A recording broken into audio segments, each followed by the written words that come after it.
अस्सलामुअलैकुम वरहमतुल्लाहि वबरकातुहू। मैं उम्मीद करता हूँ कि तमाम सुनने वाले खैरियत से होंगे, तो खुश होंगे। आज के लेक्चर का टॉपिक है नेफ्रॉन। जैसे कि हम ह्यूमन एक्सक्रीटरी सिस्टम पढ़ रहे हैं और उसमें हमने पढ़ा था कि मेन आर्गन किडनीज होते हैं। तो हर किडनी का कोई ऐसा आर्गन का कोई ऐसा स्मॉलेस्ट यूनिट ज़रूर होता है, मतलब जो उसके पूरे फंक्शन के लिए रिस्पॉन्सिबल होता है। तो जो किडनी का वो स्मॉलेस्ट यूनिट है वो नेफ्रॉन है। Nephron structural and functional unit of kidney. तो नेफ्रॉन किडनी का फंक्शनल एंड स्ट्रक्चरल यूनिट है, ठीक है। और ईच ह्यूमन किडनी में 1 मिलियन नेफ्रॉन्स होती हैं। मतलब दोनों में मिला के 2 किडनी है, तो दोनों में मिला के 2 मिलियन हो गए। अभी नेफ्रॉन का स्ट्रक्चर अपीयरेंस कैसी होती है और स्ट्रक्चर वाइज कैसा होता है। Nephron is a tubular structure.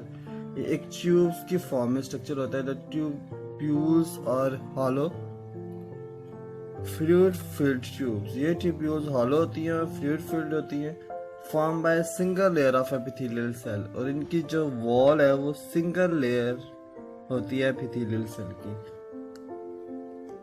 ये ट्यूब्यूल कॉन्टिन्यूस होती हैं, लेकिन कॉन्टिन्यूस होने के बावजूद इनके वेरियस पार्ट वेरियस फंक्शंस को परफॉर्म करते हैं, मतलब डिफरेंट फंक्शंस को परफॉर्म करते हैं। तो इसलिए इस कॉन्टिन्यूस ट्यूब को भी डिफरेंट स्ट्रक्चर्स में डिवाइड किया जाता है उनके फंक्शन के लिहाज से। तो इसलिए ये कॉन्टिन्यूस ट्यूब्यूल की जो डिफरेंट पार्ट्स बनते हैं या डिफरेंट पार्ट्स ऑफ नेफ्रॉन, ठीक है, तो वो आगे हम इंशाल्लाह 1 बाय 1 डिस्कस करते हैं। तो हमने पढ़ा कि नेफ्रॉन क्या होता है, स्मॉलेस्ट यूनिट है किडनी का, फंक्शन परफॉर्म करता है। ये एक ट्यूबुलर स्ट्रक्चर होता है, कॉन्टिन्यूस ट्यूब्यूल्स होती है, लेकिन उनको उसको भी फंक्शन के लिहाज से फंक्शन डिफरेंस के लिहाज से उनसे पार्ट्स में डिवाइड किया जाता है। तो डिफरेंट पार्ट्स ऑफ नेफ्रॉन, ठीक है। तो सबसे पहला पार्ट नेफ्रॉन का जो है वो होता है, उसे कहते हैं Bowman's capsule. In each nephron inner end forms a cup shaped swelling, ठीक है। ईच नेफ्रॉन में सबसे पहले उसका एक पार्ट होता है, कप शेप स्वेलिंग बनती है वहाँ पे, तो उसे कहते हैं बूमैन कैप्सूल, ठीक है। फिर सेकंड जो पार्ट डिस्कस करेंगे वो है ग्लोमेरुलस।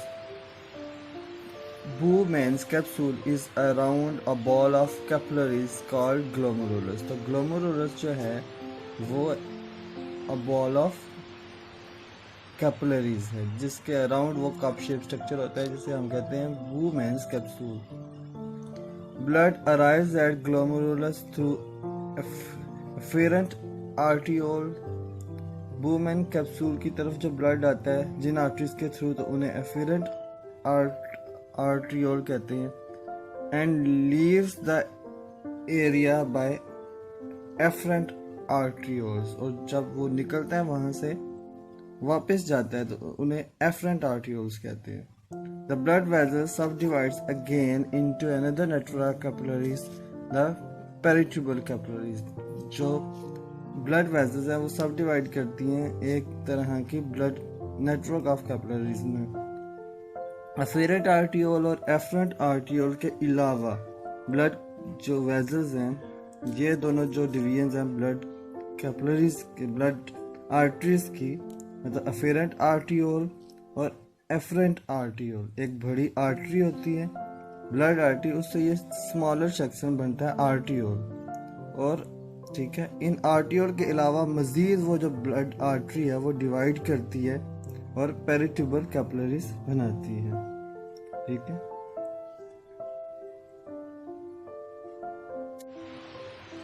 नेक्स्ट,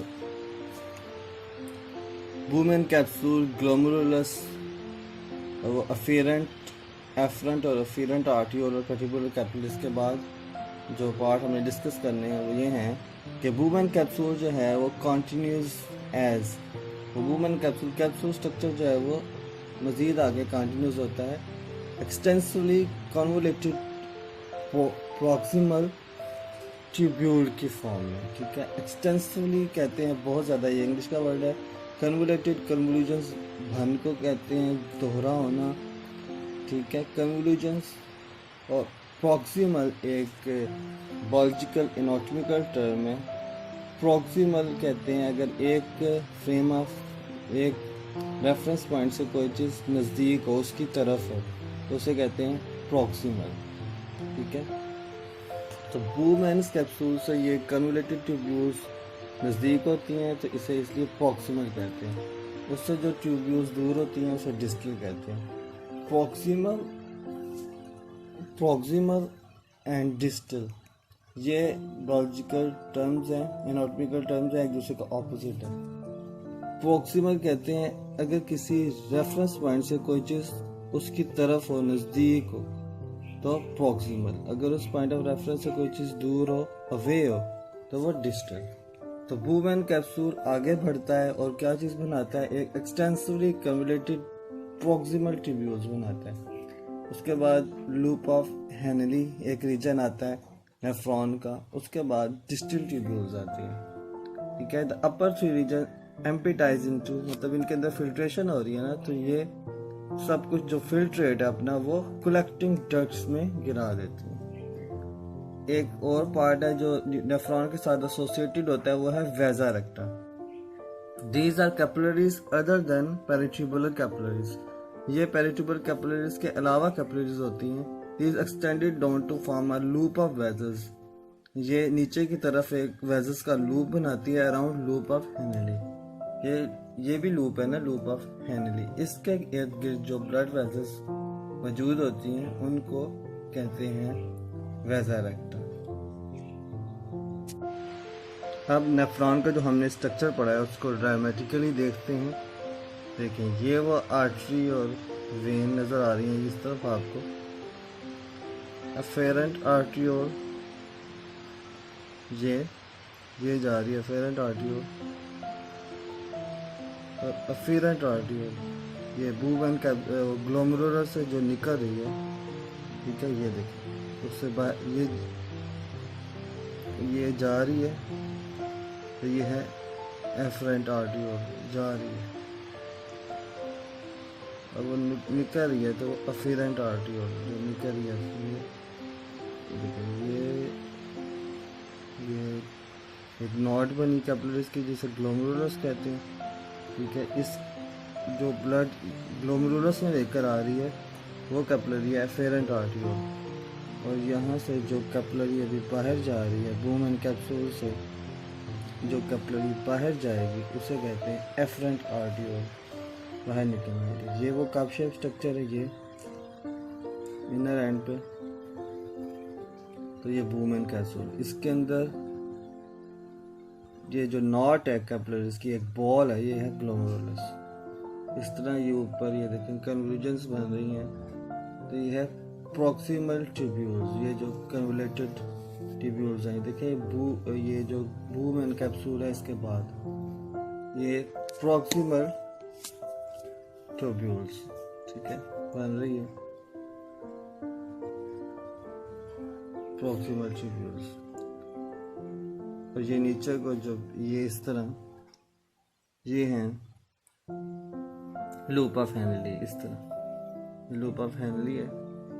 ये प्रॉक्सिमल ट्यूब्यूल्स है, ये डिस्टल ट्यूब्यूल है, और ये वो है कलेक्टिंग डक्ट्स जिसमें वो तमाम चीज़ें loop of Henley, proximal tubule, distal tubule के बाद जिसमें फिल्ट्रेट आता है, ये है कलेक्टिंग डक्ट। तो ये ये थोड़ा स्टेबलाइजेशन में प्रॉब्लम है। ये है वो नेफ्रॉन की डायग्राम, ठीक है। तो ये आप देख लें, आपको मैंने समझा भी दिया है, ठीक है। ये वेन है, ये सारा ब्लड कलेक्ट होकर फिर वेन से वापस जा रहा है,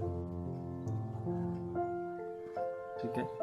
ये ब्लड आ रहा है ग्लोमेरुलस कैपिलरीज में, ग्लोमेरुलस कैपिलरी में ये अफेरेंट आर्टियोल है, और इससे जो बाहर ग्लोमेरुलस कैपिलरी से बाहर जो जा रही है आपको मैंने दिखाई है वो अफेरेंट।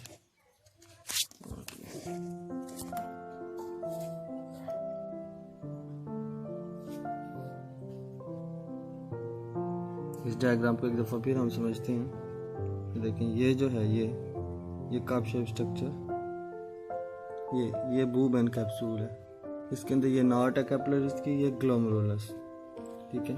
ये बाहर से आर्टरी जो आ रही है ब्लड लेके किडनी में, वहाँ से एक आर्टियोल आती है, आर्टियोल आर्टरी, मेन आर्टरी से एक सब डिवीजन होगी वो आर्टियोल, तो वो इधर नॉट बनाती है कैपिलरीज की आगे जो ग्लोमेरुलस है, और ये जो ग्लोमेरुलस की तरफ ब्लड लेकर आ रही है इसे एफेरेंट आर्टियोल कहते हैं। और फिर जो ये वुमेन कैप्सूल से ये ग्लोमेरुलस से बाहर एक आर्टियोल जा रही है, इसे एफेरेंट आर्टियोल कहते हैं।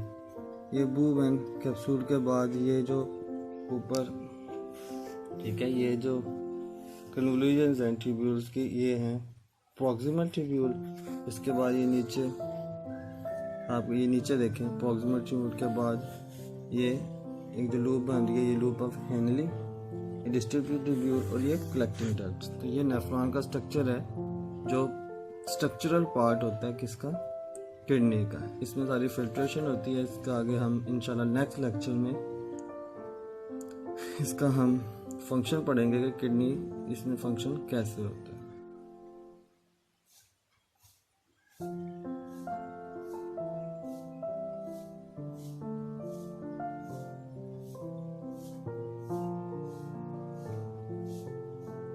ओके, अल्लाह हाफिज़, मुझे इजाज़त दीजिए। इंशाल्लाह नेक्स्ट लेक्चर में फिर आपसे मुलाकात होगी।